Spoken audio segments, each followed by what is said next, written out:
Hello guys, how are you in Cagayan, Surigao, Butuan, Cebu, Cagayan, Manila, at saka kumusta din kayo dito sa Baltimore, New Jersey, North Carolina, Oregon, and Florida. Kumusta kayo mga friendship? Guys, did you know that this is my first time I cook ginisang salty dried anchovy? And we call this one in Cagayan, buyad na dumudot.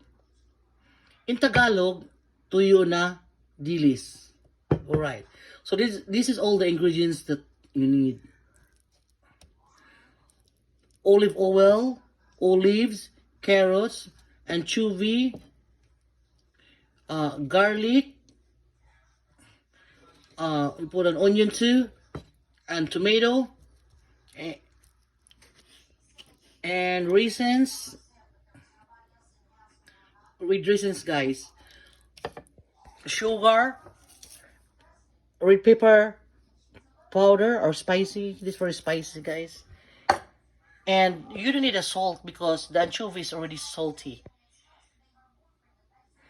So, okay, before you put all together all the ingredients, the first thing you do is to fry the anchovy, the dried anchovy. Pero huwag nyo tagalan sa mantika kasi papait daw yan. So kailangan tansyahin nyo lang na medyo sa paningin nyo parang crispy na, tanggalin nyo sa mantika. And then set aside.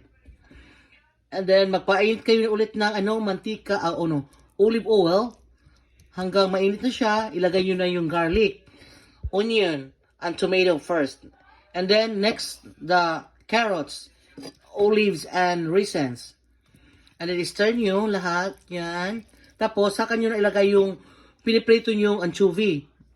So ilagay nyo naman ulit, and then stir again. Tapos lagyan ng asukal.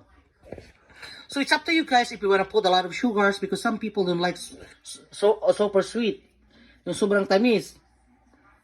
And kung gusto niyo matamis, damihan niyo, it's up to you guys. Kung gusto niyo ng konti lang asukal na medyo matamis-tamis lang konti, okay lang, konti lang. And then, tapos isunod nyo to, ilagay nyo to, para magkaroon ng lasa ng spicy konti ang ginisang anchovy nyo. Tapos, and also the black pepper. Huwag kalimutan guys. And then, don't forget, I said, don't put any salt because it's already salty. It's up to you kung gusto din nyo ng maalat, nasa inyo na yan.